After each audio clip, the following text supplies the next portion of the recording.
تمام تعریف اللہ ہی کے لیے ہے، جس نے آسمانوں اور زمین کو تخلیق کیا اور فرشتوں کو پیغام رساں مقرر کیا، جن کے 2 3 اور 4 پر ہیں۔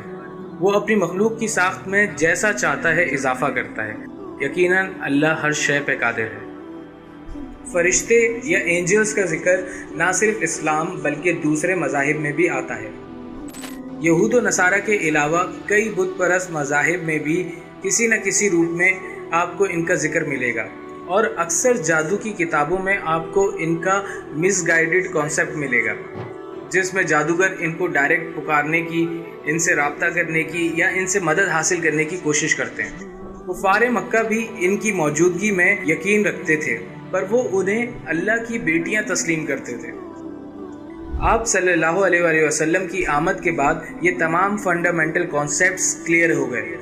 قرآن میں 100 سے زائد جگہ ملائکہ کا ذکر آتا ہے، اور ان کا متعدد احادیث میں بھی ذکر موجود ہے۔ ملائکہ جمع ہے ملک کی، جس کا مطلب ہے میسنجر، ہیلپ کرنے والا یا نگراں، کافی طاقتور کے بھی ہیں۔ جب ہم فرشتوں کے بارے میں سوچتے ہیں، ان کی آسمانوں میں موجودگی یا ان کا ہمارے آس پاس ہونے کا احساس ایک انتہائی مختلف تجربہ ہے، جو صرف ایمان والے ہی محسوس کر سکتے ہیں۔ جس طرح یہ ہم سے، جنات سے، اس کائنات سے اور اس کائنات میں موجود تمام مخلوقات سے منسلک ہیں، ان کی ذمہ داریاں اور ان کی اہمیت اس جہان میں یقیناً بے انتہا ہیں۔ اسی لیے یہ ہمارے ایمان کا اہم جز ہے۔ اللہ نے انہیں نور سے تخلیق کیا ہے۔ ان کو نہ بھوک لگتی ہے نہ پیاس، نہ ہی وہ تھکاوٹ محسوس کرتے ہیں، نہ سوتے ہیں۔ وہ دن رات اپنے رب کی عبادت کرتے ہیں، اور جو کام ان کے سپرد کیے گئے ہیں وہ اسے سر انجام دیتے ہیں۔ ان کو جنت کی ضرورت نہیں، وہ بغیر کسی چاہت، بغیر کسی خواہش اپنے رب کا ہر حکم پورا کرتے ہیں، کبھی کوئی نافرمانی نہیں کرتے۔ ان کے پاس ایسی کوئی کمزوری نہیں جیسی کہ ہم تجربہ کرتے ہیں، بھول جانا، غصے کا آنا، لالچ، ہوس، کینہ، حسد، بیماری اور آزاری۔ ان کے آگے ایسی کوئی رکاوٹ نہیں۔ ان کا کوئی جینڈر نہیں ہے، کوئی میل فیمیل، کوئی ہسبینڈ وائف نہیں، ایسا کوئی ریپروڈکشن سسٹم نہیں جن سے ہم واقف ہوں۔ اللہ ڈائریکٹلی ان کو اپنے اذن سے پیدا کرتا ہے۔ بے شک وہ پوری قدرت رکھتا ہے ہر شے پہ، اور جو چاہے کرتا ہے۔ یہ فرشتے اللہ کی خاص مخلوق ہیں۔ یسبحون اللیل والنہار لا یفترون، دن رات تسبیح میں لگے ہیں، تھکتے نہیں ہیں۔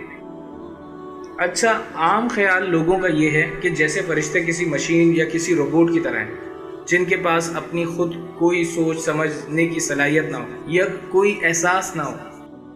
یاد کرو جب تمہارے رب نے فرشتوں سے کہا کہ میں زمین میں ایک خلیفہ مقرر کرنے جا رہا ہوں، جس پہ فرشتوں نے پوچھا کیا آپ زمین میں کسی ایسے کو مقرر کرنے والے ہیں جو اس میں فساد مچائے گا، خون ریزی کرے گا، اور ہم آپ کی حمد و ثنا کے ساتھ تسبیح اور آپ کی تقدیس میں لگے ہوئے ہیں۔ یعنی وہ غور و فکر کرتے ہیں، سوال کرتے ہیں، سوچ اور سمجھ رکھتے ہیں، اور بہت سی باتوں سے واقف ہیں جن کی ہمیں کچھ خبر نہیں۔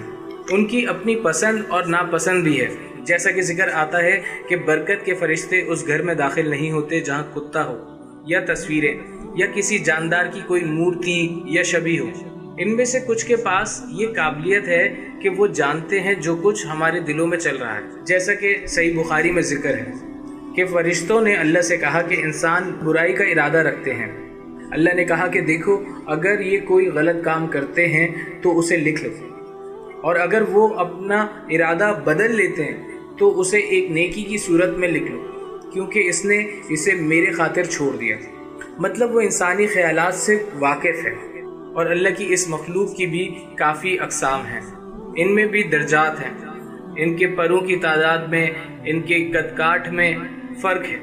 کچھ چھوٹے چھوٹے ہیں جو ڈوب کے جسم سے روح کھینچ نکالتے ہیں، یا اگر ایمان والا ہے تو نرمی سے، آہستگی سے گرہیں کھولتے ہیں، اور کچھ بے انتہا بڑے ہیں، جیسا کہ وہ 8 فرشتے جو اللہ کے تخت کو اٹھائے ہوئے، ان کے کان کی لو سے لے کے کندھے تک کا سفر 700 سال کا ہے۔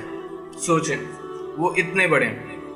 ویسے تو فرشتے سب نور سے بنے، پر اللہ انہیں الگ الگ روپ عطا کرتا ہے۔ کچھ اکیلے ہیں، مختلف سب سے، جیسے اسرافیل علیہ السلام، اور کچھ پوری جماعت کے ساتھ مل کے کام کرتے ہیں۔ مثال کے طور پہ موت کا فرشتہ جب آئے گا تو اپنے ساتھ ایک جماعت لائے گا جن کی اللہ قسم کھاتا ہے سورہ نازیات میں۔ انسان اچھا ہے یا برا اس کے مطابق وہ اپنا روپ اختیار کریں گے۔ اسی طرح میکائیل علیہ السلام ذمہ دار ہیں بارش برسانے اور سبزہ اگانے کے۔ میکائیل کا مطلب ہے ناپنے تولنے والا۔ یہ بارش کے ہر قطرے کا حساب رکھتے ہیں اور اس قطرے سے کب کہاں کیا اگتا ہے اور کہاں تک پہنچتا ہے سب ان کے علم میں ہوتا ہے۔ وہ نہ صرف انسان بلکہ ہر جاندار تک رزق پہنچاتے ہیں جتنا اللہ نے مقرر کر رکھا ہے۔ ان کے علاوہ ہم واقف ہیں، ہمارے ساتھ کرامن کاتبین موجود ہیں جو ہمارے اعمال نامے محفوظ کر رہے ہیں، ہماری ہر حرکت ہر عمل کو ریکارڈ کر رہے ہیں، اور ہمیں منکر نکیر کے بارے میں بھی کچھ جانکاری ہے جو قبر میں آئیں گے، ہم سے سوال کریں گے۔ سیاہ رنگ کے نیلی آنکھوں والے، اونچے لمبے قد کاٹ والے، جن کی آواز گرج کی طرح ہوگی اور آنکھیں بجلی کی طرح روشن کڑکتی ہوں گی، اتنی تیز کہ آنکھیں چندیا جائیں۔ جو گناہگار ہوں گے انہیں وہ سختی کے ساتھ اٹھائیں گے اور وہ قبر کی دیواروں کو چیرتے ہوئے آتے ہیں۔ وہ پوچھیں گے کون ہے تمہارا رب؟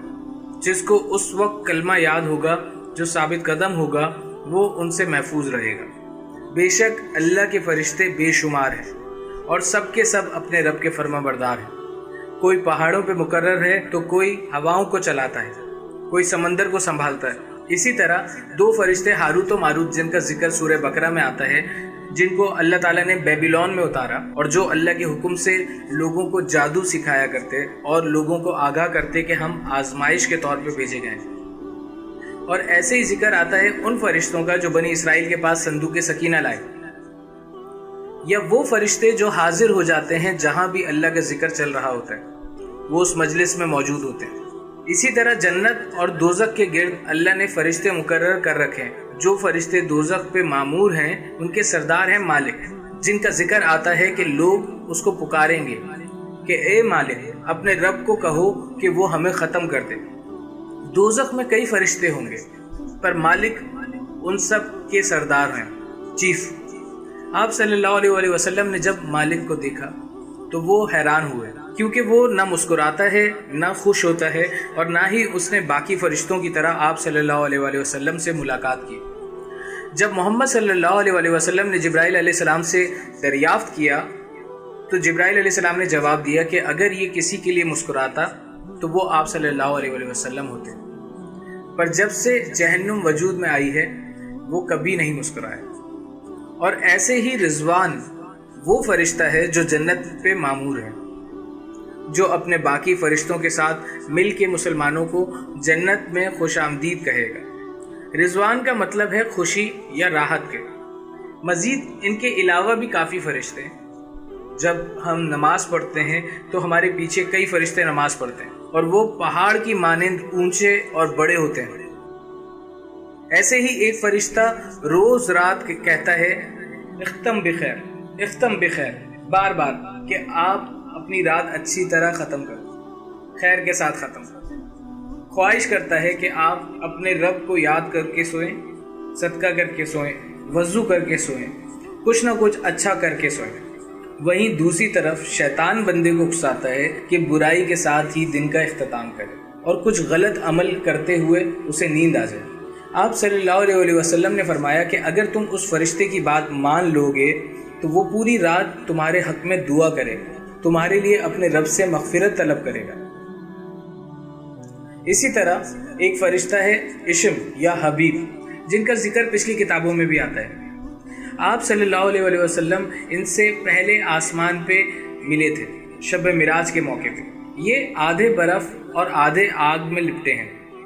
حضرت جبرائیل علیہ السلام نے بتایا کہ یہ فرشتہ انسانوں کو نیکی کا مشورہ دیتا ہے اور ان کے حق میں دعا کرتا ہے۔ سبحان اللہ، اللہ اسے سلامت رکھے اور سلامتی ہو جبرائیل علیہ السلام پہ اور محمد صلی اللہ علیہ وسلم پہ، جن کے ذریعے یہ غیب کا علم ہم تک پہنچا، ورنہ ہم اندھیرے میں بھٹکتے پھر۔ بس اللہ ہمیں آگ کی لپٹوں سے دور رکھے اور صرف وہی ہدایت دینے والا ہے۔ یقیناً فرشتوں کی کافی تعداد ہے اور ان کی تعداد صحیح اللہ ہی کو معلوم ہے، پر ایک اندازہ لگایا جا سکتا ہے آپ صلی اللہ علیہ وسلم کی ایک حدیث مبارکہ سے، جس میں ذکر آتا ہے کہ ہر روز 70,000 فرشتے بیت المعمور آتے ہیں اور وہ دوبارہ وہاں کبھی نہیں آتے۔ اب بیت المعمور کیا ہے؟ اس کی اہمیت ایسے ہی ہے جیسے ہمارے لیے خانہ کعبہ۔ فرشتے وہاں طواف کرتے ہیں، ہر دن وہاں 70,000 فرشتوں کی نئی جماعت آتی ہے۔ اندازہ لگائیں یہ سلسلہ کب سے جاری ہے؟ لاکھوں، کروڑوں، اربوں کھربوں سالوں سے، واللہ عالم۔ بے شک ان کی تعداد بے انتہا ہے اور صرف اللہ ہی واقف ہے۔ اللہ نے فرشتوں کو مقرر کر رکھا ہے الگ الگ جگہ، الگ الگ کاموں پہ۔ ایک فرشتہ وہ ہے جو ہماری ماں کے پیٹ میں آ کے ہمارا سارا حساب کتاب اناؤنس کرتا ہے، روح پھونکتا ہے۔ اور ایسے ہی فرشتے ہیں جو ہماری حفاظت کرتے ہیں، وقت مقرر سے پہلے ہمیں موت نہیں آنے دیتے۔ آپ صلی اللہ علیہ وآلہ وسلم نے فرمایا کہ تم سب کے ساتھ ایک ساتھی ہے، ایک جن اور ایک فرشتہ۔ وہ فرشتہ تمہیں برائی سے روکتا ہے اور اچھے کاموں کے لیے اکساتا ہے، اور وہ جن تمہیں گمراہی کی جانب راغب کرتا ہے، جس کو لوگ ہمزاد بھی کہتے ہیں۔ جب اللہ اپنے کسی بندے کو پسند کرتا ہے تو وہ جبرائیل علیہ السلام کو بلاتا ہے اور بتاتا ہے کہ میں اس بندے کو پسند کرتا ہوں، لہٰذا تم بھی اسے پسند کرو۔ پھر جبرائیل علیہ السلام جاتے ہیں اور تمام ملائک سے خطاب کرتے ہیں، انہیں انفارم کرتے ہیں کہ اس شخص سے اللہ پیار کرتا ہے، لہٰذا آپ بھی اس سے پیار کریں۔ سبحان اللہ۔ اسی طرح جب اللہ کسی کو ناپسند کرتا ہے تب بھی وہ جبرائیل علیہ السلام کو پکارتا ہے اور حکم دیتا ہے جبرائیل علیہ السلام کو کہ اسے ناپسند کرو، اور پھر جبرائیل علیہ السلام تمام فرشتوں کو کہتے ہیں کہ اس سے نفرت کرو، یہ اللہ کو پسند نہیں۔ تو کون ہیں جبرائیل علیہ السلام؟ جبرائیل علیہ السلام اللہ کی پہلی مخلوق، پہلی روحانی تخلیق ہے، روح القدس، پہلی لیونگ بینگ، بغیر کسی ماں باپ کے۔ جیسا کہ ہم نے پیچھے ذکر کیا کہ فرشتوں کی پیدائش ہماری پیدائش سے کافی مختلف ہے، وہ ہماری طرح کمزور، محتاج، لاغر حالت میں نہیں آتے۔ سید ابن مسیب رحمۃ اللہ علیہ سے روایت ہے کہ جیسے ہی یہ فرشتے وجود میں آتے ہیں یہ کہتے ہیں لا حول ولا قوت الا باللہ، کسی کے پاس طاقت یا قوت نہیں سوائے اللہ کے۔ جبرائیل علیہ السلام جیسے ہی وجود میں آئے انہوں نے یہ کلمہ کہا، اور ان کے بعد جتنے ملائک وجود میں آئے ان سب نے اسی کلمے کو دہرایا۔ ہمیں یہ تو معلوم ہے کہ جبرائیل علیہ السلام اللہ کی پہلی مخلوق ہیں، سید ہیں، سردار، اور عرش والے نے انہیں کافی قوت دے رکھی ہے۔ وہ کلیم اللہ ہیں، اللہ ان سے ڈائریکٹ ہم کلام ہوتا ہے اور ان کے ذریعے اپنے احکامات دوسروں تک پہنچاتا ہے۔ جیسے دنیا میں اللہ ہر انسان سے ہم کلام نہیں ہوتا، ایسے ہی فرشتوں میں بھی سب سے ہم کلام نہیں ہوتا۔ تمام 1,24,000 پیغمبر سب جبرائیل علیہ السلام سے واقف تھے۔ اگر آپ قصص الانبیاء اٹھائیں گے تو ہر پیغمبر کے قصے میں آپ کو ان کا ذکر ملے گا کسی نہ کسی انداز میں۔ ان کا لقب ہے ناصر الانبیاء، کیونکہ فرشتے اللہ کے حکم سے پیغمبروں تک نہ صرف پیغام پہنچاتے ہیں بلکہ اور بھی امور پورا کرتے ہیں۔ جیسا کہ ذکر آتا ہے کہ اللہ نے آدم کی تخلیق کے لیے جبرائیل علیہ السلام کو حکم دیا کہ دنیا کے الگ الگ حصوں سے الگ الگ قسم کی مٹی لے آؤ تاکہ آدم علیہ السلام کو بنایا جائے۔